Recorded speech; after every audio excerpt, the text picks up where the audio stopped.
nos acclamations. Je vais appeler en ce lieu le pasteur Anoga. Alors nous acclamons le Seigneur, j'appelle notre papa. Acclame Jésus, acclame Jésus.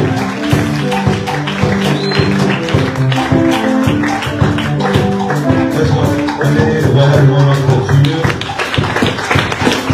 Alléluia. Christ est vivant. Il est ressuscité. Oh, est-ce que tu peux saluer ton bien-aimé? On a shalom, que Dieu vous bénisse.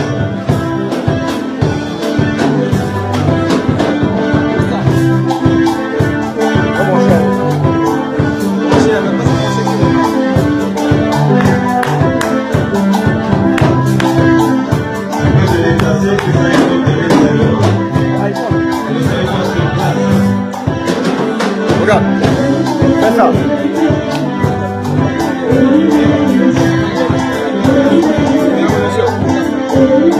Et là. On va laisser tomber ici en avant. Merci. Je vous salue tous.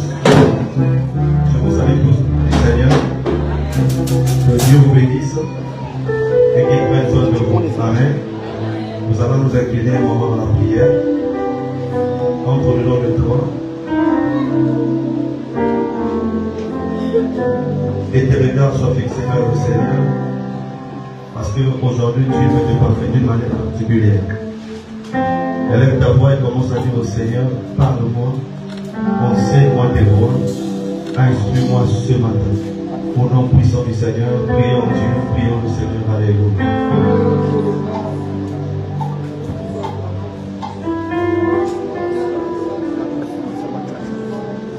Est-ce que quelqu'un peut élever sa voix? Parle à Dieu, parle au Seigneur. Est-ce que quelqu'un peut élever sa voix? Nous allons ensemble lever la main, je veux t'écouter ce matin. Enseigne-moi tes voix, car tu n'as point changé et tu ne changeras jamais. Tu es le chemin, la vérité et la vie. Nous avons besoin de la vérité ce matin. Au nom puissant du Seigneur Jésus-Christ. Louange à toi.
est écrit, vous connaissez la vérité et la vérité vous affranchira, elle vous rendra réellement libre.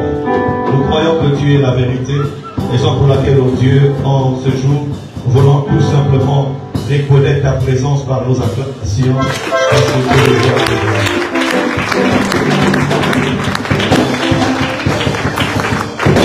Merci, que Dieu vous bénisse. Nous allons prendre nos Bibles, nous sommes dans Matthieu 28, à partir du verset 19. Notre enseignement de ce jour a pour thème le prix à payer d'un disciple. Et maintenant, la parole du Seigneur. Revenons dans cette Matthieu 28, à partir du verset 19. Nous lisons la parole du Seigneur. Allez, faites de toutes les nations des disciples, les baptisant au nom du Père, du Fils et du Saint-Esprit, et enseignez-leur à observer tout ce que je vous ai prescrit. Et voici, je suis avec vous tous les jours jusqu'à la fin du monde. Parole du Seigneur. Nous rendons grâce à Dieu. Nous acclamons une fois de plus la parole. Prenez place, s'il vous plaît. Merci. Je vous salue tous au nom du Seigneur Jésus-Christ. Que Dieu vous bénisse abondamment. Amen. Nous sommes en train d'introduire un enseignement. Et cet enseignement va nous emmener dans une session de prière que nous allons commencer à partir de ce mercredi. Amen. Mercredi, jeudi et vendredi. Mais il faudrait que chacun de nous comprenne la pensée de Dieu avant de pouvoir s'engager dans toute action que nous voulons faire pour le Seigneur. Amen. Nous allons parler sur le prix à payer d'un disciple. Et avec moi, prix à payer. Amen. Je vais lire Matthieu chapitre 28, le verset 19. J'ai lu la parole du Seigneur. Allez, faites de toutes les nations des disciples. Dis avec moi, disciples. Les baptisant au nom du Père, du Fils et du Saint-Esprit. Le verset 20. Et enseignez-leur à observer tout ce que je vous ai prescrit. Et voici, je suis avec vous tous les jours jusqu'à la fin du monde. Parole du Seigneur. Nous voulons tout simplement parler du prix à payer d'un disciple. Parce qu'il y a une réalité qui se passe en ce qui concerne notre appel. Beaucoup de gens ignorent l'appel réel que Dieu leur lance. Le plus grand problème aujourd'hui, dans nos églises, nous rencontrons une certaine difficulté. Vous savez que la Bible déclare ceci, que mon peuple périt faute de connaissance. C'est l'une des maladies que l'Église ou les croyants souffrent actuellement. Mais moi je crois de tout cœur que dans le dernier jour, l'Écriture nous apprend que le Saint-Esprit vous enseignera toutes les choses. Amen. Que le Seigneur se révèle en toi afin que tu découvres la vérité qui te fera du bien. Et vous savez, lorsqu'on parle du disciple, certains peuvent comprendre ce que je veux réellement dire. Mais seulement, ignorent la profondeur de ce qui se passe réellement dans le disciple-là. Et aujourd'hui, nous pouvons rencontrer dans nos églises plusieurs personnes qui n'expérimentent pas la puissance de Dieu parce qu'ils ne comprennent pas dans le fond qui sont-ils réellement. Alors que moi, je crois de tout cœur, après cette prédication, la façon de voir changera. Ainsi, pendant cet enseignement, nous allons apprendre d'abord ce que c'est le disciple-là. Le disciple, nous allons donner la définition des concepts des mots. Et ensuite, nous allons expliquer qu'est-ce que réellement un disciple doit faire, ou encore doit payer étant pris. Et la troisième chose, nous allons expliquer à chacun de nous ce matin le plus grand des mystères. La première chose, les différentes catégories des hommes que nous pouvons rencontrer dans l'Église. Amen. Parce que dans l'Église, il y a des différentes catégories des hommes. Même nos résultats de prière dépendent de l'état de l'identité que nous avons dans le Seigneur. Vous allez remarquer que certaines personnes, quand elles prient, Dieu répond. Mais d'autres, parfois la réponse tarde. Pourquoi est-ce que la réponse tarde? Je pense qu'il y a un problème.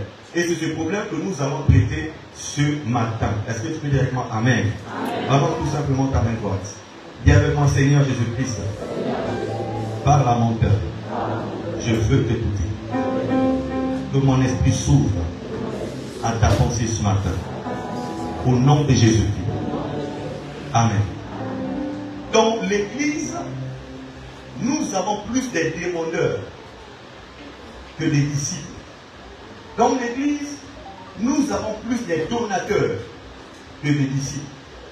Dans l'église, nous avons plus de fanatiques des pasteurs que les disciples. Dans l'église, nous avons plus de gens qui viennent à l'église pour se familiariser. Je parle ici des membres, mais qui ne sont pas disciples. Alors c'est très dangereux. Être membre d'une église ne veut pas dire qu'on est disciple de Jésus. Et quand vous êtes seulement un simple membre d'une église, la plupart des gens qui abandonnent la foi, c'est parce qu'ils ont mal compris leur appel, leur vocation. Quand on est membre d'une église, ça veut dire que sa foi, sa vision dépend de l'église qu'elle fréquente. Est-ce que vous comprenez? Quand on est fan d'un pasteur, je ne demande pas d'aimer les pasteurs. Parce qu'il y a une différence entre aimer un homme de Dieu et être fanatique d'un homme de Dieu. Si vous êtes fan d'un homme de Dieu, vous tendez vers l'idolâtrie. Et en ce moment-là, le Seigneur risque de vous confondre. Alléluia. Alors c'est un grand danger dans cette génération. Nous avons plus comme les églises des fanatiques. Et quand tu es fan d'un homme, la Bible déclare que la chair est faible. Un homme a toujours ses faiblesses. Un homme a ses manquements. Donc si tu viens à l'église, c'est parce que je suis fan de ce pasteur. Un jour, sa façon de faire va te décourager. Le Seigneur te fera comprendre que l'église n'existe pas à cause d'un pasteur. Mais si l'église existe, c'est à cause de Jésus. Et lorsque vous fréquentez une église, vous voulez seulement devenir un membre d'une église, frère. Là où les hommes se rassemblent, les problèmes ne manquent pas. Ainsi, vous allez changer 1001 églises. Ça sera pour vous pas bénissant. Alléluia. C'est bien. Nous avons la volonté d'apporter nos offrandes au Seigneur, pouvoir soutenir l'œuvre de Dieu. Nous venons demander, nous venons apporter les dons. C'est une très bonne chose. Mais ce que Dieu attend de nous, c'est que nous devons partir de la phase des membres simples de l'Église à monter ce qu'on appelle vers le discipulat. Parce que quand Jésus est venu, le premier travail que Jésus a commencé à faire, c'est chercher les disciples. Est-ce que quelqu'un comprend? Alors, quand on parle du prix à payer, le prix à payer, c'est tout simplement le sacrifice. Le prix à payer, c'est tout simplement le coût d'un disciple. Parce que lorsque vous voulez devenir disciple, c'est différent quand on devient un membre de l'église. Quand on devient un membre de l'église, alléluia, on peut ou ne pas faire des sacrifices. Mais si tu veux partir, être membre simple, pour entrer dans les disciples-là, en ce moment-là, ta vie forcément doit être manifestée, accompagnée des sacrifices. Alléluia. Donc le prix à payer, c'est tout simplement un sacrifice. Le prix à payer, c'est l'ensemble des œuvres que tu pourras perdre étant disciple. Maintenant, quand on parle d'un disciple, c'est tout simplement celui qui suit l'enseignement d'un maître. Est-ce que quelqu'un me comprend? Non, tu ne m'as pas compris. Un disciple, c'est celui qui reçoit l'enseignement d'un maître. Un disciple, c'est celui qui adhère aux doctrines d'un maître. Cela veut tout simplement dire que le disciple n'a pas ses propres enseignements. Le disciple n'a pas sa doctrine. Le disciple n'a pas sa vision. Mais le disciple dépend de la vision de celui qui l'a appelé. Alléluia. Pourquoi nous abandonnons la foi? C'est parce que nous ne sommes pas les disciples. Nous abandonnons la foi, c'est parce que nous n'avons pas adhéré la vision de celui qui nous a appelés. Or, la Bible dit ceci: nous avons tous un seul maître. Et le maître de l'église, c'est le Seigneur Jésus-Christ, mort et ressuscité. Donc, si je viens à l'église, frère, je ne viens pas pour un pasteur. Je ne viens pas pour voir les chambres. Je ne viens pas pour remplir l'église. Mais je viens écouter l'enseignement du maître. Parce que l'enseignement des hommes est faillible. Mais la parole de Dieu ne faillit jamais. Ainsi, je t'invite ce matin, s'il y a un homme, un maître que tu dois aimer, c'est le Seigneur Jésus-Christ. Raison pour laquelle l'Écriture nous apprend ceci: il y a deux lois qui résument toutes les lois. Tu aimeras l'Éternel ton Dieu de tout ton cœur. Tu aimeras ensuite ton prochain comme toi-même. Lorsque j'aime l'Éternel ton Dieu, frère, aucune chose sur la terre ne peut te séparer de l'amour de Dieu. C'est là où vous allez remarquer un homme, alléluia, comme Paul. Paul pouvait dire que plus rien ne me passe de la peine. Et il va plus loin en disant, qu'est-ce qui peut me séparer de l'amour de Dieu? Qu'est-ce qui peut me séparer de l'amour du Seigneur?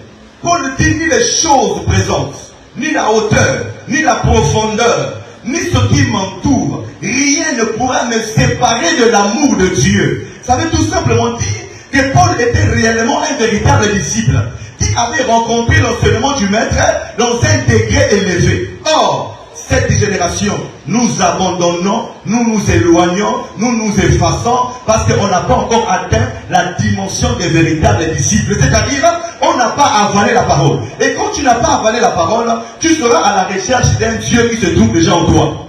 Quelqu'un ne m'a pas compris. Je dis, quand tu ne suis pas l'enseignement du Maître, tu seras à la recherche d'un Dieu qui se trouve déjà en toi. Et tu dois savoir une chose, que le salut ne vient pas d'une église. Les églises ne sauvent pas, mais c'est l'enseignement du Maître qui sauve. J'ai dit les églises ne sauvent pas, mais c'est l'enseignement du Maître qui sauve. Le pasteur ne sauve pas, mais c'est Jésus de Nazareth qui sauve. Est-ce que quelqu'un me comprend? Donc le problème c'est que quand on n'a pas atteint la dimension du disciple, on n'est pas encore entré dans le disciple-là, on va faire beaucoup de choses. Écoutez ceci. Dieu a donné la puissance pas à n'importe qui. Pourquoi on ne perd pas dans la puissance? C'est parce qu'on n'a pas encore atteint la dimension des disciples. Écoute ce que le disciple-là emmène dans la Bible. La Bible déclare, allez, faites toutes les nations des disciples. Baptisons-les au nom du Père, du Fils et du Saint-Esprit. Enseignez-leur ce que je vous ai prescrit.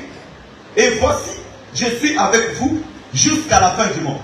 Vous savez, quand vous êtes disciple, il y a une chose qui marque votre vie. Une chose qui ne peut jamais vous abandonner. Frère, c'est la présence de Dieu.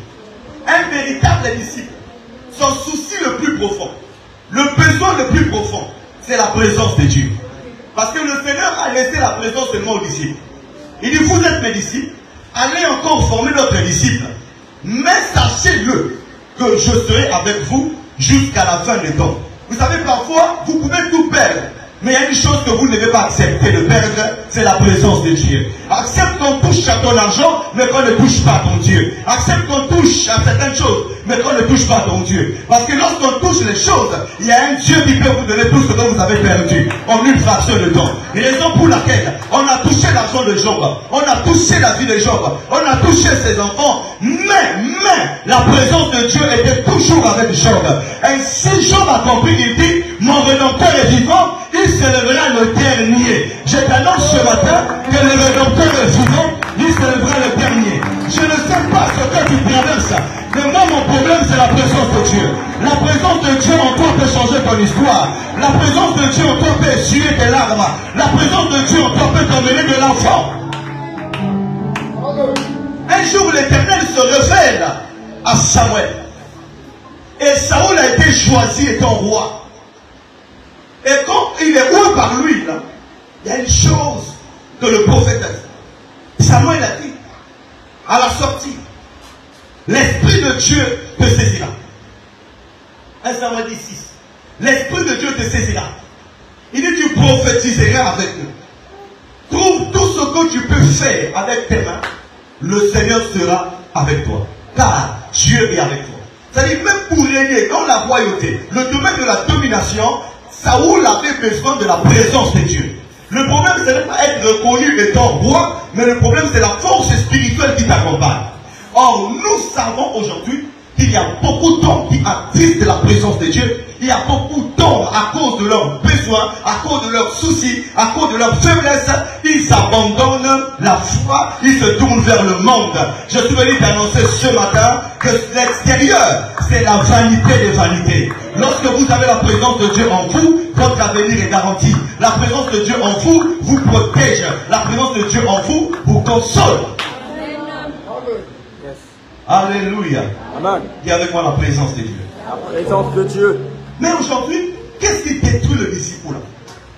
Qu'est-ce qui nous détruit? Parce que quand on prêche, on parle à tout le monde. Il y a beaucoup d'hommes de Dieu qui autrefois étaient dans la présence. Mais quelques temps plus tard, ils ont abandonné.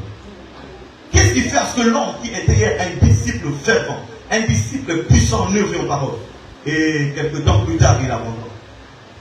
La vérité, c'est tout dans la parole. Nous allons lire 2 Timothée 4, à partir du premier verset jusqu'au 5e. 2 Timothée 4, à partir du premier verset jusqu'au verset 5. Nous lisons la parole du Seigneur. 2 Timothée 4, à partir du verset 1er au verset 5. Je t'en conjure devant Dieu et devant Jésus-Christ, qui doit juger les vivants et les morts, au nom de son apparition et de son royaume. Prêche la parole, insiste en toute occasion. Insiste en toute occasion. Favorable au nom. Reprend, censure, exhorte, avec toute douceur et en instruisant. Car il viendra un temps où les hommes ne supporteront pas la saine doctrine, mais ayant le démangeaison d'entendre des choses agréables, ils se donneront une foule de docteurs, selon leur propre désir. Te tourneront l'oreille de la vérité, et se tourneront vers les fables. Mais toi, sois sobre en toutes choses. Supporte les souffrances, fais l'œuvre d'un évangéliste, remplis bien ton ministère. Parole du Seigneur.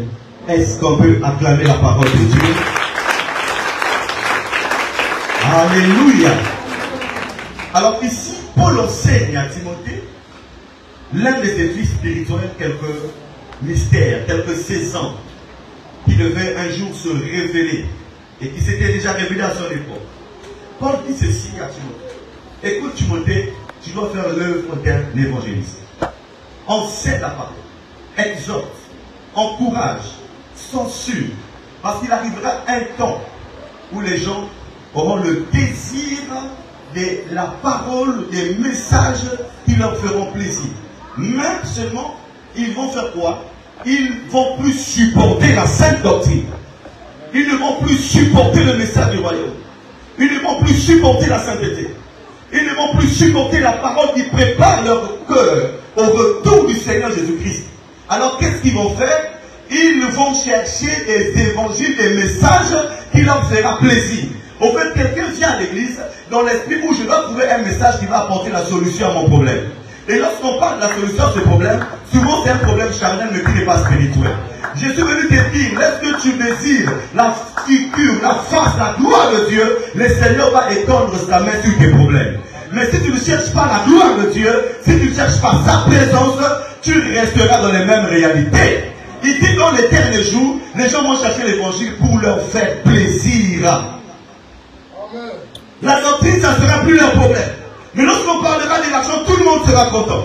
Lorsqu'on parlera de la réussite, tout le monde sera content. Lorsqu'on parlera du bien-être, tout le monde sera content.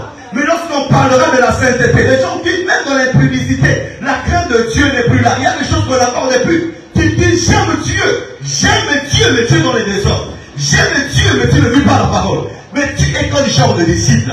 Paul a dit ceci, ce que nous devons faire étant ministres, annonçons seulement la parole. Mais sachez-le, qu'il y aura une troupe des incrédules qui vont s'élever. Alléluia. J'aimerais t'annoncer ce matin, Dieu n'attend pas, Dieu n'a pas besoin des membres de l'église, mais Dieu a besoin des disciples. Dieu n'a pas besoin des donateurs, Dieu a besoin des disciples. Dieu n'a pas besoin des demandeurs, Dieu a besoin des disciples. Dieu n'a pas besoin des fanatiques, Dieu a besoin des disciples. Parce que quand vous êtes un disciple frère, vous allez vous attacher à Dieu sans condition. Quand vous êtes un disciple, tu connais le principe du discipulat. Il n'existe pas de discipulat sans enseignement. Parce que la force du discipulat, c'est l'enseignement. Mais vous allez remarquer en ce temps, les gens n'ont plus la soif de se rendre à l'église pour écouter la parole. La parole de Dieu devient un problème.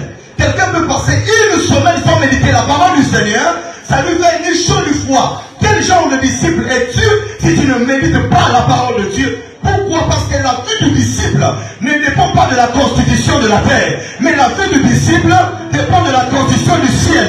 Et la Bible possède tous les articles de la constitution. Tu as besoin d'entrer dans la gloire du Seigneur sans méditer la parole. Tu connais tes combats, mais tu ne connais pas la parole de Dieu, faux disciple. Tu connais tes problèmes, mais tu ne connais pas l'évangile, faux disciple. Tu connais la vision, l'histoire de ta famille, mais tu n'as pas la révélation du Seigneur Jésus-Christ. Dieu ne se limite pas seulement à l'argent. Dieu ne se limite pas seulement à tes problèmes. Il y a des gens que le Seigneur a délivrés par les démons. Mais quelle a été la suite? D'autres sont repartis dans le monde. Mais il y a des gens, quand ils ont reçu la délivrance, ils se sont attachés à l'enseignement. Un jour, les disciples ont dit au Seigneur, oh Dieu, les disciples ont dit à Jésus, où irions-nous quand tu as les paroles de la vie éternelle? Un disciple, c'est celui qui a soif de la parole de Dieu, non pas la soif du miracle. Parce que le miracle, tu peux le recevoir aujourd'hui, demain c'est un autre problème, après-demain c'est un autre problème. Mais quand tu as soif de la parole qui est en toi, le miracle est illimité. Je dis la parole qui est en toi, le miracle est illimité. Le miracle est illimité. Là-bas. Un disciple qui n'est pas assis sur la parole, c'est une maison qu'on a construite sur du sable. La vie de l'église est fondée sur la parole. Une église qui n'a pas la parole, c'est une église qui ne vit pas. Pourquoi vous vous abandonnez? Pourquoi vous êtes en train de vous affaiblir? C'est parce que vous êtes derrière les solutions humaines. Si Dieu vous aime, il va encore vous exposer dans les problèmes. Jusqu'à ce que vous allez comprendre que ma vie ne se limite pas sur la terre. Mais je suis appelé pour autre chose. Au-delà de mon mari, je suis appelé à autre chose. Au-delà de ma femme, je suis appelé à autre chose. Au-delà de mon argent, je suis appelé à faire autre chose. Je suis un disciple. Mais seulement dans notre génération, nous avons des disciples, frères. Entre guillemets, ils sont des disciples, mais des disciples qui ne grandissent pas. Or, quand le Seigneur a appelé les disciples, après l'enseignement, les disciples ont appelé d'autres personnes. Ça veut dire que quand tu es disciple, tu es appelé aussi à devenir maître de main. Quelqu'un ne m'a pas compris. Je dis, quand tu es appelé, tu es disciple du Seigneur, sache-le que tu ne vas pas seulement demeurer disciple, mais tu es appelé à devenir maître de main. Hier, les apôtres étaient des disciples, mais après, ils nous ont annoncé la parole. Mais le problème, c'est que quand vous êtes un membre de l'église simple, vous allez demeurer un bébé éternel. Sur les mêmes combats, les mêmes problèmes, les mêmes cris, les mêmes situations, des années en années. Le désir d'atteindre la maturité. Parce que le disciple reçoit l'enseignement, pas pour rester un bébé, mais il reçoit l'enseignement pour aller dans la maturité. Si nous avons une église faible, parce qu'on a des bébés éternels, les bébés qui ne veulent pas grandir, les bébés qui ne veulent pas avancer, les bébés qui ne fournissent pas d'efforts pour leur croissance spirituelle, qui ne fournissent pas d'efforts à jeûner, qui ne fournissent pas d'efforts à prier, qui ne fournissent pas d'efforts à chercher la révélation de la parole de Dieu, qui attendent que le dimanche pour aller célébrer le Seigneur. Or, un disciple qui a compris l'enseignement, Dieu ne peut pas te visiter seulement le dimanche. Il peut te visiter à n'importe quel moment. Alors je t'annonce ce matin, si tu as la soif de grandir dans ton corps, tu peux grandir, le Seigneur te visitera. Mais tout dépend de la soif que tu as dessus. Le disciple doit grandir. On t'a évangélisé, demain toi tu dois évangéliser.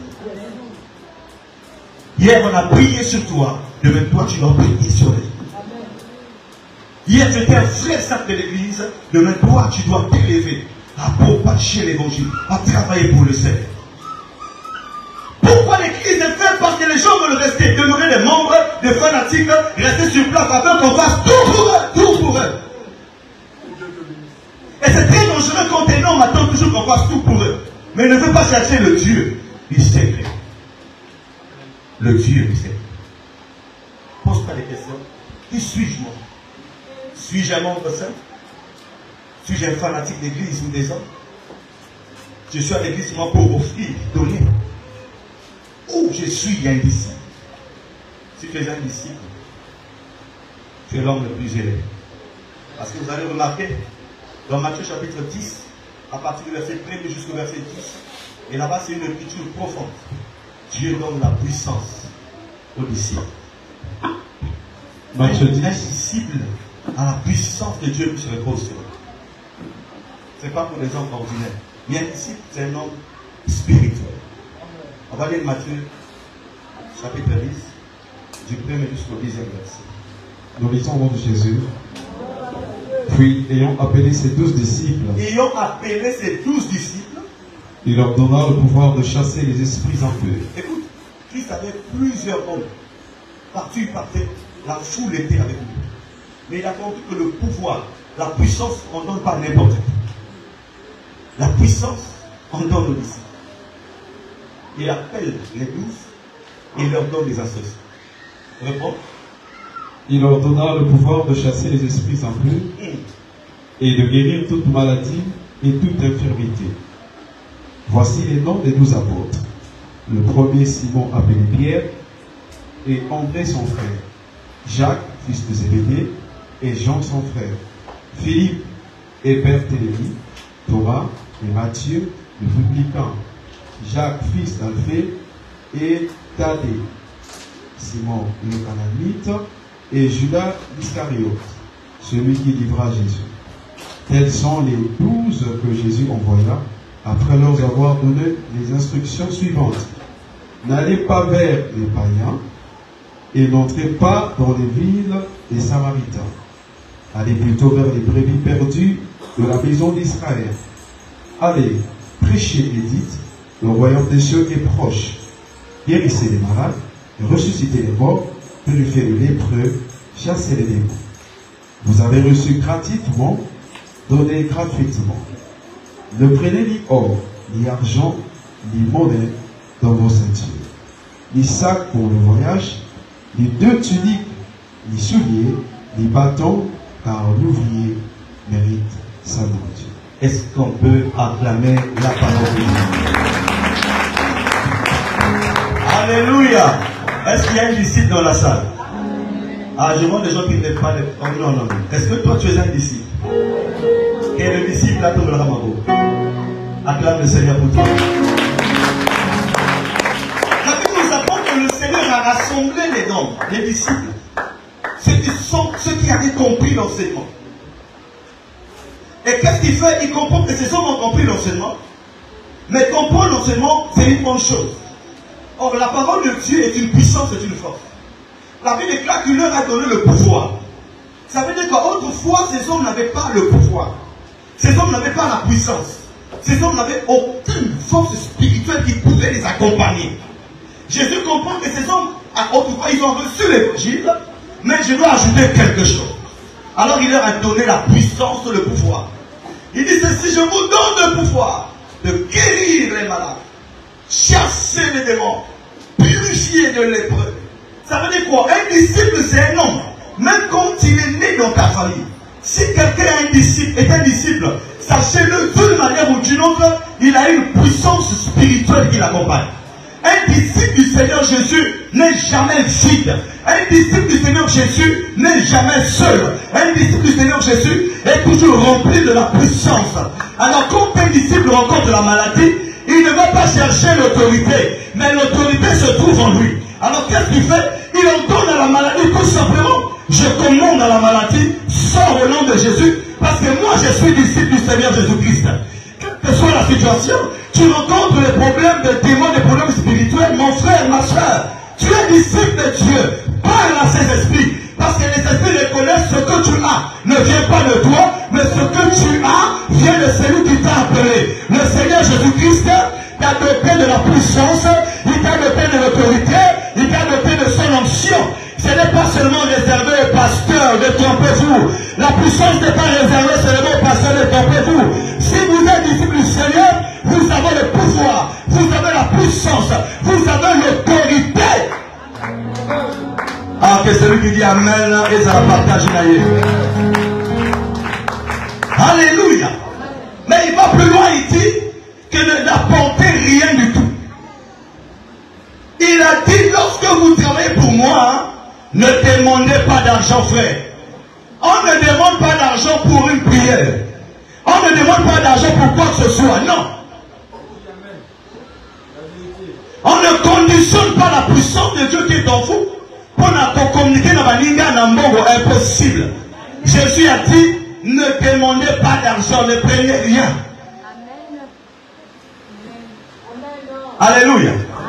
Quand vous êtes encore des membres de Dieu qui vous demandent de l'argent pour un service, pour une prière, sachez-le que ce n'est pas le disciple de notre Seigneur Jésus-Christ. Je dis, ce n'est pas le disciple de notre Seigneur Jésus-Christ. Il dit, vous avez reçu la puissance gratuitement, donnez aussi gratuitement. Quel est l'effort que tu as fourni pour avoir le Saint-Esprit? Quel est l'effort que tu as fourni pour comprendre la parole? Quel est l'effort que tu as fourni pour chasser un démon? Mais c'est la grâce de Dieu. C'est ce que le Seigneur a donné à tous ses disciples. Et je prie aujourd'hui, même si tu n'avais pas la puissance, pendant que tu es en train de m'écouter ce matin, Dieu communique en ton esprit la puissance. Il communique en ton esprit l'onction. Il communique en ton esprit le pouvoir. Il t'affecte.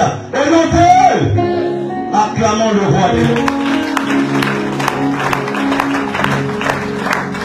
Un disciple, même quand il n'a rien fait, il ne tourne pas le regard vers les hommes, mais il tourne le regard vers celui qui l'a appelé. Il a dit, l'ouvrier mérite son salaire. Sachez les frères, avec Dieu, le meilleur rémunérateur, c'est le Seigneur Jésus-Christ. Servez le Seigneur Jésus-Christ avec amour. Servez le Seigneur Jésus-Christ avec passion. Servez le Seigneur Jésus-Christ et lui connaît ton besoin réel. Parfois, nous les hommes, on se trompe des besoins. On pense que l'urgence, c'est le mariage. Et quand tu rentres dans le mariage, c'est des problèmes. Et après, parfois, tu commences à chercher à faire autre chose. On pense que l'urgence, ici, c'est parfois le voyage. Et quand tu vas dans le voyage, tu comprends là-bas, il faut noircir tes genoux. Alléluia. Parfois, ce que nous pensons comme urgent, pour Dieu, c'est pas encore une urgence. Alors, et ton disciple, il te dira, je suis le meilleur rémunérateur. Je veux te donner ce que tu recherches, ce que tu manques. Dieu connaît ton besoin réel. Je réponds, Dieu connaît ton besoin réel. Mais c'est qu'il attend de toi que tu deviennes d'abord un disciple. Il t'envoie sans argent. Et il te dit, ne demande pas. Va seulement. Moi, l'Éternel, ton Dieu, je vais penser à toi. Je pourrai à tes besoins. C'est pas facile.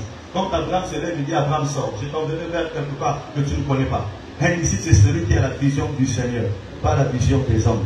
Parce qu'un disciple qui marche selon l'horloge du monde, tu peux connaître l'irréparable. Parce que le temps du monde, frère, nous présente nos faiblesses. L'horloge du monde nous présente nos manquements. L'horloge du monde nous dit que nous sommes en retard. Mais selon l'horloge de Dieu, parfois tu n'es pas encore en retard. Quand le temps de Dieu sort dans ta vie, frère, tu rattrapes ce que tu avais perdu autrefois. J'ai dit marcher selon l'horloge du Seigneur et non selon la montre de la terre. Alors quand on est ici, c'est bien, je suis ici du Seigneur, mais tu ne peux pas mener à bien ta vie du disciple sans pour autant renoncer à ta vie. Le premier prix à payer, c'est que le disciple doit renoncer à sa vie. Luc chapitre 14, 26. Seigneur, je suis ton disciple. As-tu déjà renoncé à ta vie? Si tu n'as pas encore renoncé à ta vie, tu n'as pas encore atteint la dimension du disciple. Nous lisons la parole du Seigneur. Luc 14, verset 26. Nous lisons la parole de Dieu. Si quelqu'un vient à moi, et s'il ne hait pas son père, sa mère, sa femme, ses enfants, ses frères et ses sœurs, et même à sa propre vie, il ne peut être mon disciple. Amen. Amen. Est-ce qu'on peut acclamer la parole de Dieu? Non, je vois que je me disais que là, acclamer le royaume de Jésus. Et pousser les cris de gens ce matin. Alléluia. Il dit, si quelqu'un veut me suivre, il faudrait qu'il apprenne à faire quelque chose. Haïr sa propre vie. Haïr ses frères, ses parents. On ne parle pas ici d'une haine qui est naturelle. Parce que la haine, c'est le péché. Mais ici, qu'est-ce que le Seigneur veut nous enseigner? À donner la première place de notre vie à Dieu. C'est-à-dire, ce n'est pas d'abord mes intérêts, mais toi d'abord. Parce que quelquefois, nos intérêts vont à l'encontre du Seigneur. Tu veux devenir disciple? Commence à renoncer à toi. Tu aimes tellement ta vie jusqu'à briser ta relation avec Dieu. Tu aimes tellement ta vie jusqu'à t'éloigner de son œuvre. Tu aimes tellement ta vie, alléluia, jusqu'à créer des histoires sur ta propre personne. Mais ici, le Seigneur dit, commence d'abord à haïr ta propre vie. En ce moment, suis Jésus. Si tu es centré sur toi-même, tu vas échouer. Si tu vois capoter, ça va t'induire en erreur. Si tu vois tes relations, ça va t'induire en erreur. Dans le domaine du disciple-là, apprends à dire, Seigneur, ma vie n'a plus de sens, j'adhère à la vie de Dieu. Parce qu'un disciple, c'est celui qui adhère à l'enseignement des maîtres. Deuxième chose, tu ne peux pas exercer ou mener à bien ton disciple-là si tu n'apprends pas à renoncer aux choses que tu possèdes. Qu'est-ce que tu possèdes cette zone de confort où tu dis je ne veux pas que le Seigneur entre ici. Là, c'est ma propriété privée. Luc chapitre 14, 33.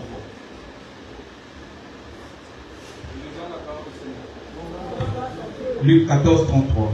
Ainsi donc, quiconque d'entre vous ne renonce pas à tout ce qu'il possède ne peut être mon disciple. Amen. Amen. Ce qui nous détruit nous éloigne de Dieu, qui fait à ce que nous puissions devenir des membres, des fanatiques, des demandeurs, et non des disciples. C'est parce que nous ne voulons pas renoncer à ce que nous possédons. Alléluia. Au fait, ce que toi tu possèdes, c'est ce qui fait ta force. Or, le Seigneur veut que tu apprennes à dire, je ne peux pas aimer Dieu plus que mon argent. Or, l'Écriture dit, là où se trouve le trésor de l'homme, c'est là où se trouve son cœur. Et si vous allez voir, quand le Seigneur a appelé les disciples, Pierre a dit, je laisse la pêche, je suis Jésus. Parce qu'il ne pouvait pas servir Dieu en même temps en étant dans la pêche. Ça veut dire quoi? Si tu as un cœur partagé, si le fait que tu manques d'argent affaiblit ton esprit, si le fait que tu possèdes de l'argent, tu penses que tu es assuré, tu es en erreur. Que l'argent, le manque ou posséder l'argent ne te met pas dans une situation de confiance, de force ou de puissance. Non. Ainsi est-ce que Jésus dit à un homme. Il pose la question à Jésus, il dit, comment ferais-je pour être sauvé? Jésus, tu aimeras ton prochain, tu feras ceci. Il dit, oui, je fais déjà tout cela. Moi, je fais cela. Viens, mon enfant, j'ai commencé à faire ces choses. Jésus lui dit, vends tout ce que tu possèdes. Donne ces biens aux pauvres. Et suis-moi. C'est là où commence le véritable disciple. Vends tout ce que tu as. Maintenant, donne cela aux pauvres. Et commence à suivre Jésus. Ça veut dire que tout ton cœur doit appartenir au Seigneur Jésus-Christ. Sinon, l'ennemi passera par des choses que tu aimes pour t'affaiblir. Si le jeune prophète était mort, c'est parce qu'il aimait le prophétique. Pour le jeune prophète, le prophétique était tout pour lui. Il a annoncé les oracles. Dieu lui avait dit, ne mange pas là-bas, ne bois pas, ne fais rien du tout. Sors. En sortant, frère, c'est un vieux prophète qui vient lui annoncer les oracles. Ainsi parle l'Éternel. Viens manger avec moi. Alléluia. Il dit à ce vieux prophète, l'Éternel m'a demandé de venir manger, il doit aller même dormir. Le vieux insiste, ainsi parle l'Éternel. Mais comme cet homme était attaché au don, cet homme n'était pas attaché à la parole. Parce que la parole, c'est une interdiction. Mais le don, c'était une manifestation. Vous êtes attaché à des choses que Dieu va vous donner, le diable passera par ces choses pour vous atteindre. Et si votre cœur est attaché à la parole, frère, on ne peut pas toucher à la parole. Même quand Satan se présentera, tu lui diras, il est écrit, tu alluras sur l'Éternel ton Dieu. Parce que ton cœur à toi est rempli de la parole de Dieu. Le jeune prophète avait donné son cœur au don, au ministère prophétique. Alors il va manger avec le vieux prophète. Et là, l'onction change de corps. L'onction quitte le corps du jeune prophète et va maintenant dans le corps du vieux prophète. À cause de la désobéissance, de l'ignorance de la parole. Et le vieux prophète a annoncé les oracles. Il a dit à ce jeune ainsi par l'Éternel, toi tu mourras. C'était trop tard. Tu vas aller en enfer, le ventre rempli des biens de la terre. Ça sera trop tard. Trop tard. Le ventre était rempli et il sortait dessus. Parce qu'il avait perdu quelque chose. Et lorsqu'il sort, c'est un lion qui met fin à sa vie. Quand vous aimez ce que Dieu vous a donné, plus que celui qui vous a donné le donateur, vous allez un jour faillir. Le diable passera par la santé qu'il vous a donnée. Vous vous dites en bonne santé. Faites tout ce que vous pouvez faire. Même quand il y a le péché dont vous faites, un jour ça va vous poser des ennuis. Vous aimez votre argent plus que Dieu. Le diable passera par des choses que vous possédez pour atteindre votre foi. Il y a des choses que l'argent, le monde, la femme, la gloire ne peut pas offrir à un homme. Ta foi, tu dois la garder. Alors nous devons être des disciples et non des demandeurs. Des disciples et non des membres de l'Église. Les disciples et non des fanatiques, des pasteurs. Ne perds pas ta vie, ton salut parce que tu manques. Ne perds pas ta vie, ton salut parce que tu possèdes. Non. Pierre a dit, je ne peux pas travailler avec Jésus étant pécheur. Je dois changer de fonction. Pourquoi ça ne marche pas au milieu de nous? C'est parce que nous mettons Dieu au second plan. D'abord nos priorités. Sinon aujourd'hui, les choses allaient changer. Que ce soit à l'église ou dans votre propre vie. La Bible déclare que celui qui ne perd pas, qui ne s'éloigne pas de ce qu'il possède, qui ne renonce pas à sa propre vie, ne peut pas voir le miracle. Pourquoi tu gênes beaucoup? Parce que tu aimes ta propre vie. Un jour, le Seigneur m'a dit, j'ai prié pour quelqu'un. Tellement que j'ai prié pour lui, l'Esprit de Dieu me dit non. Cette personne ne peut pas pour elle dans ce sens. Moi, je l'ai déjà béni. Mais la personne elle-même se dit, je montre des choses, je ne sais pas comment je vais vivre. Et le Seigneur me dit, qui pour elle? Demande 1 Corinthiens chapitre 12. En ce qui concerne les dons spirituels, je ne veux pas que vous soyez dans l'ignorance. Aspirez aux dons les meilleurs. Tu as l'argent, si tu n'as pas le discernement, tu seras empoisonné, tu mourras. Tu as l'argent, si tu n'as pas la parole de connaissance, tu vas mettre fin à ta vie. Tu as la gloire, mais tu n'as pas l'autorité, le démon de la pauvreté de ton quartier va affaiblir lui à ta richesse. Tu as besoin de l'onction, tu as besoin de la parole, afin d'opérer, aspirer aux dons des meilleurs. Alors je commençais seulement à prier sous les dents. Seigneur, s'il te plaît, réponds ceci. Agis, travaille, fais à ta façon. As-tu déjà renoncé à ce que tu possèdes? Tout ce que tu possèdes te met dans une sécurité. Quand tu te sentiras en sécurité par rapport à ce que tu possèdes, tu vas échouer. Un jour, j'ai dit à quelqu'un, le jour où tu penseras, je suis devenu prêt à prêcher la parole, tu vas échouer. Le jour où tu penseras, je suis devenu prêt à faire telle chose, tu vas échouer. Je suis devenu prêt à chasser les démons, tu vas échouer. Tu n'es jamais prêt. C'est la grâce de Dieu qui est pour toi. Ne prends jamais cette place. Ne t'approprie pas des choses, mais laisse Dieu faire le travail de toi. La troisième chose, encore le coût du disciple, le prix à payer, c'est porter sa propre voix. Alors là aussi, c'est un problème. Si nous avons une église saine, c'est parce que la plupart des croyants ne veulent pas porter leur voix. Or, quand la Bible parle, le fait de porter la voix, c'est accepter la souffrance à cause du nom du Seigneur Jésus-Christ. On va lire l'écriture, Luc 14, 27. La parole du Seigneur dans Luc 14, 27. Quiconque ne porte pas sa croix. Quiconque ne porte pas sa croix. Et ne me suit pas. Et ne me suit pas. Ne peut être mon disciple. Ne peut être mon disciple.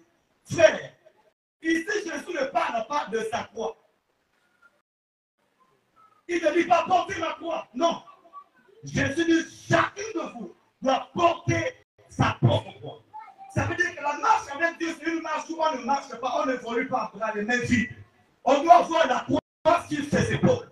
Il faut accepter de souffrir avec le Seigneur Jésus-Christ. En d'autres termes, je ne peux pas faire n'importe quoi. Je peux faire souffrir par mon corps et abandonner mon Jésus. Porter la croix, c'est accepter les réalités et dire au Seigneur, fais ce que tu veux. Seulement, je ne vais pas abandonner. Je porterai toujours ma croix. Accepter le Seigneur Jésus-Christ ne signifie pas que tout sera facile. Tout sera facile. Je dis tout sera facile. Tu peux suivre le témoignage de 1000 personnes, mais tu ne connais pas les réalités, que telle est la qualité, la forme de la croix que ce monsieur a portée durant toute sa marche jusqu'à témoigner.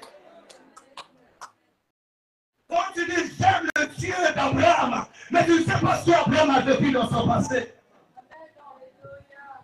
J'aime le Dieu de Job, le Dieu de Job, aujourd'hui tu es mon Dieu frère. Est-ce que toi tu peux accepter de perdre des enfants? Est-ce que toi tu peux accepter de perdre ton argent? Est-ce que toi tu peux accepter que la femme t'abandonne? Est-ce que toi tu peux accepter, tu es malade, la présence de Dieu avec toi, mais ton corps est malade, mais tu es toujours fidèle? Les amis des gens m'ont dit Dieu est mort, meurt, parce que l'homme ne supporte pas la souffrance. Chacun de nous a une forme de souffrance que Dieu met à sa disposition. Mais j'aimerais te dire ce matin que la souffrance ne se sépare pas de Dieu. La souffrance n'est pas la fatalité. Souffrir ne veut pas dire mourir de la souffrance. Jean a souffert, mais il a gardé la foi. Un jour Dieu l'a honoré. J'annonce ce matin le Dieu qui honore. Je dis, je t'annonce le Dieu qui honore. Je t'annonce le Dieu qui restaure. Comme tu as fait, Jean, fais aussi dans ma vie. Il y a des prières qui ne font même pas dire. Comme tu as fait, Jean, fais aussi dans ma vie, Seigneur. Oh, Jean m'a dit, mon rédempteur est vivant. Je dis aussi que mon rédempteur est vivant. Alors là, tu es en train de créer une réunion dans l'éternité. C'est Satan qui viendra, il va dire, oh, Dieu, c'est à toi. Mais c'est la prière de Jean qui le monsieur. Mais qu'est-ce qui se passe? Il va dire, oh Jésus, mais tu as oublié. Amen. Alléluia. Il va dire, bon, je commence d'abord. Bon, lui, donc j'ai commencé par les affaires. Vous savez, le diable aime l'esprit de la pauvreté. Bon, lui, si je commence par les affaires, il va comprendre que c'est une attaque. Je commence par la maladie. Parce que tu as dit, comme le colo salatina jobé. Yahweh salate nana. Salana Yahweh salate. Alléluia. Ce soir, il faut dire, la ligne yo salé la ngayo. Salana yo. Salana yo. Yahweh salate. Portez la croix, souffre, portez la douleur. Ne pas devenir malhonnête parce qu'on est sous la pression. Ne pas devenir malhonnête parce qu'on est beau. Ne pas devenir malhonnête parce qu'on est belle. Ne pas devenir malhonnête parce qu'on manque. Ne pas devenir malhonnête parce qu'on est orphelin. Ne pas devenir malhonnête parce qu'on possède le nom de Jésus. Possède, je peux faire ce que je veux. Non! Porte la croix. Tu as la gloire, mais tu vis dans la sainteté. Tu as la gloire, mais à ce moment-là, tu fléchis tes genoux. Yes. Tu as la gloire, mais tu crains le Seigneur. Amen. Porte ta croix. Quatrième chose, c'est qu'un disciple doit payer le prix de pouvoir demeurer dans la parole. Jean chapitre 8, 31. Un disciple, c'est celui qui demeure dans la parole. Il n'y a pas de disciple sans parole. Tout ce que tu fais doit être centré sur la parole de Dieu. Est-ce qu'on peut acclamer le Seigneur? Jean 8, verset 31. Nous lisons la parole du Seigneur. Et il dit aux Juifs qui avaient cru en lui, si vous demeurez dans ma parole, vous êtes vraiment mes disciples. Amen. Est-ce qu'on peut acclamer le Seigneur? Il dit que si vous demeurez dans ma parole, vous êtes vraiment mes disciples. Ça veut dire que un disciple véritable, c'est celui qui demeure dans la parole. Demeurer dans la parole, le fait il vit la parole. Si tu n'arrives pas à prêcher la parole, vis la parole de Dieu. Si tu n'arrives pas à prêcher la parole, vis la parole de Dieu. Et un disciple, c'est celui, lui, sa priorité, sa soif, c'est de dire au Seigneur, j'ai besoin de la parole. Dis un mot et t'enseigne le Père Saint. La chose la plus importante de disciple, c'est la parole. Pourquoi? Parce que la parole entraîne le miracle. La parole entraîne le changement. La parole vous sécurise contre même la tentation. C'est la parole qui a sécurisé Jésus. Parce que de notre temps, il y a tellement de confusion. On a besoin de la parole. Dans ton entreprise, tu as besoin de la parole. Dans tes affaires, tu as besoin de la parole. Au Congo, tu as besoin de la parole. À l'étranger, tu as besoin de la parole. Tu as besoin de la parole. Parce que la parole est ta force. La parole est ta consolation. La parole est le socle sur lequel tu te trouves. Sans la parole, tu n'es rien du tout. Est-ce que tu peux dire au Seigneur, remplis-moi. Je veux te connaître. Révèle. Enseigne-moi tes mystères. Au nom de Jésus. Cinquième point, ou cinquième qui a prié. Le disciple doit soutenir l'œuvre de son maître et aussi son maître. Tu ne peux pas être un disciple qui ne soutient pas l'œuvre de ton maître. Ce n'est pas possible. Et le disciple était avec Jésus. Un jour, on va lire Matthieu 14, verset 16. Si je ne me trompe pas, Matthieu 14, verset 16. Nous lisons la parole du Seigneur. Matthieu 14, verset 16. Jésus leur répondit, ils n'ont pas besoin de s'en aller. Donnez-leur vous-même à manger. Mais il lui dit, nous n'avons ici que 5 pains et 2 poissons. Et il dit, approchez-les-moi. Il fit asseoir la foule sur l'herbe, prit les 5 pains et les 2 poissons, et levant les yeux vers le ciel, il rendit grâce. Puis il remplit les pains et les donna aux disciples qui les distribuèrent à la foule. Est-ce qu'on peut acclamer la parole de Dieu? Est-ce qu'on peut acclamer la parole du Seigneur? Est-ce que tu peux dire Amen, Amen, Amen à la parole de Dieu? disciple doit soutenir l'œuvre de son maître et son maître. Alors ici, Jésus prêchait la parole à tout le monde à la fois. Il y a eu un temps où il a remarqué, et les disciples se sont rendus compte que ces hommes se sont fatigués. Ces hommes n'ont plus de force, n'ont plus assez d'énergie. Vous savez, même les choses spirituelles demandent une force physique. Alléluia. Parce que si ton état physique n'a pas toute l'énergie qu'il faut, ça peut aussi impacter ta vie spirituelle. Jésus a remarqué que ces gens écoutaient la parole, mais ce sont des disciples. Les disciples ont rapproché du Seigneur et ils ont dit, Jésus, est-ce qu'on ne peut pas marquer une pause? Marquons une pause afin que toutes ces personnes rentrent chez eux, ils aillent chercher de quoi manger, et après ils vont revenir écouter la parole. Jésus se tourne vers ses disciples et dit, mais tournez-leur vous-même à manger. L'œuvre de leur maître, Jésus, c'était enseigner la parole. Enseigner la parole 24/24. Parler de Jésus. Alors Jésus voulait que tout se passe autour de sa présence. Mais il ne pouvait pas tout faire seul. Il leur a dit, si vous êtes les disciples, nous serez vous-même. Toutes ces personnes à l'île de Kossa, un véritable disciple à la notion de vouloir, de désir, de soutenir l'œuvre de son maître. Tu ne peux pas dire que tu es disciple si tu ne soutiens pas l'Église. Tu ne peux pas dire que tu es disciple si tu ne soutiens pas l'œuvre de Dieu. Tu ne peux pas dire que tu es disciple si tu ne soutiens pas le peuple de Dieu. Ce n'est pas possible. Et après Jésus, il a compris ces gens n'ont pas encore la terre à maturer. Il prit ses 5 pains, il les multiplie. Les disciples ont dit cette fois-ci, même si on n'a pas soutenu l'œuvre, mais on va soutenir le maître. Maître, s'il te plaît, ce n'est pas à toi de faire ce travail. Pourquoi ça va pas passer? Mais c'est à nous de le faire. Et ils ont pris, ils ont commencé à donner du pain et du poisson à tout le monde. Un véritable disciple est celui qui est conscient. Moi, je suis appelé à gagner des âmes. Le Seigneur ne guidera plus l'éternité. Mais c'est mon travail. Je dois gagner des âmes. Je dois servir Dieu. Je dois m'attacher à Dieu. Je dois faire quelque chose pour le royaume. Mais en ce temps où nous sommes, les gens se préoccupent sur eux-mêmes et la préoccupation de l'œuvre, la préoccupation du maître ne se trouve plus en eux. L'important, j'écoute la parole et reste, je m'en fiche. C'est pas un disciple-là complet. C'est un disciple-là qui marche en mode. Mais Dieu a besoin d'un disciple-là, d'un disciple qui est debout, capable de soutenir l'œuvre de son œuvre.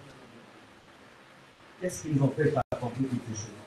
On a tellement de soucis. Le diable t'a appris que tu dois aimer ta vie plus que Dieu. Le diable t'a dit, Dieu ne t'aime pas. Dieu, lui, ne t'aime pas. Et toi, tu penses que le fait que tu abandonnes l'œuvre de Dieu, le fait que tu joues avec ta vie de disciple, le fait que tu penses c'est là la légère, que le Seigneur va toujours te comprendre. Non. Si tu ne renonces pas, si tu ne donnes pas à Dieu, si tu ne soutiens pas son œuvre, frère, il y a des choses. Pourquoi Dieu va te donner la puissance? Parce que ça va te servir à quoi? Parce que tout ce que Dieu a donné aux disciples comme puissance, c'était pour son œuvre et la continuité de l'œuvre du Maître. Nous voulons devenir des chrétiens fervents, forts et puissants. Voyons d'abord l'intérêt de Dieu. Nous allons faire le bilan tous cette année. Tu vas faire ton bilan. Oui, moi j'ai voyagé, moi j'ai économisé telle chose, j'ai construit, j'ai fait ceci. Mais dans ta marche avec Dieu, dans ton disciple-là, qu'est-ce que tu as fait avec le Seigneur? Tu vas remarquer que tu as moins d'heures de prière, tu as moins d'heures de méditation. Tu n'as même pas gagné une âme. Tu fouilles au plein effort de parler du Seigneur à tes côtés. Tu n'as aucun bilan. Et lorsqu'on va dans le domaine des dons spirituels, tu es vide. C'est parce que le don n'est pas ta priorité. Les choses de l'esprit ne sont pas tes priorités. Alors que le Seigneur a dit que aspirer aux dons des meilleurs. Vous devez aspirer aux choses spirituelles. Mais toi, tu fais la chose charnelle seulement. Je suis venu parler aux disciples qui sont spirituels. Si tu es venu pour la guérison ce matin, ça te regarde. Mais je suis venu parler pour la guérison de ton âme. Ainsi, la Bible dit même la prospérité commence par l'âme. Si l'âme est traitée, le corps sera traité. Mais toi, tu veux traiter le corps alors que l'âme est encore malade. Je souhaite que tu prospères. Qu'on prospère l'état de ton âme. Ton âme ne prospère pas. Le bilan de ton âme est négatif.